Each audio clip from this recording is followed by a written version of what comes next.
Mayor Bloomberg is somebody that... Now, what do you think of his efforts to protect us from carbonated beverages and the like? I don't like it. You know, I think it gives liberals a bad name. I really do. It makes liberals look like bullies who want to tell people what to do. They never met a regulation they didn't like. I mean, obviously, we do have a problem with child obesity. I don't want our children to be 99% Mountain Dew. But this is not the way to go about it. You know, I mean, because first of all, we all do something that hurts our health. You know, we all eat stuff we shouldn't. Probably the optimal food for primates is breadfruit, lawn clippings, and rain. But at a certain point, that gets old. And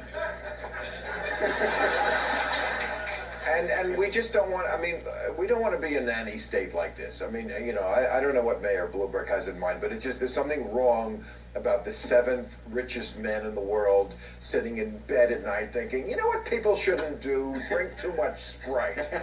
Let's make that a law. That makes me want to join the Tea Party and marry Ann Coulter. You know, and that's not where I want to be. Well, that is an extreme position. That is... Bill, not only can you see Bill on HBO Friday nights. All right, that's the end of the good part there. So now, what's my overall ruling there? Because some people are saying, well, Marianne Coulter joined the Tea Party. Really? He's that bad? Bloomberg's that bad?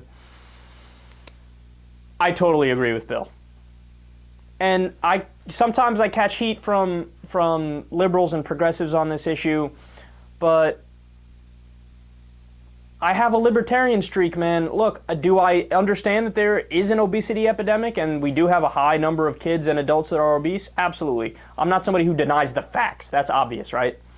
But am I going to take that extra step and try to dictate the amount of portions by law that somebody could have of soda?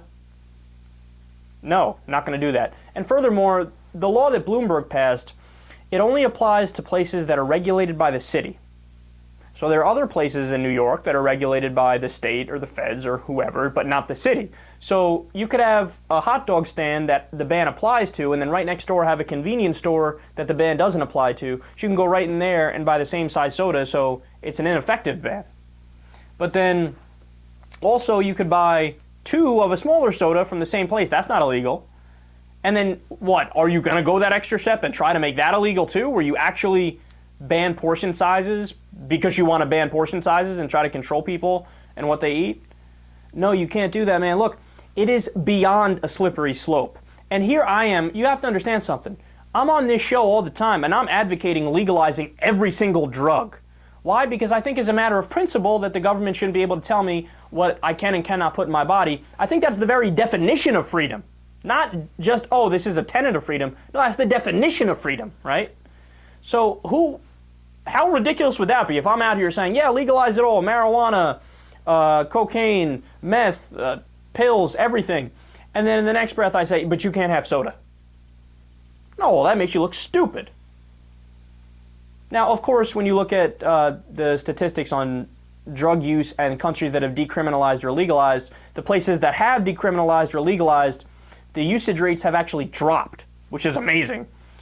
But so that's a little caveat there. But at the same time, I'm not trying to get in people's personal lives, man. If you want to eat yourself into an early grave, by all means, you should have the right to do that in a free society. And does this make Mayor Bloomberg look like a nanny statist? Yeah, absolutely. And by the way, I don't even think nanny states are necessarily a bad thing. Just the right nanny state. So if you want to have a so-called nanny state that makes sure every citizen has health care, I'm all for it. If you want to have a so-called nanny state that makes sure we get 6 weeks paid vacation, by all means, nanny away. But if you're saying the nanny state is going to regulate how many gobstoppers you can have or Sour Patch Kids, no, now that's kind of dictatorial. A little bit fascist. Sorry.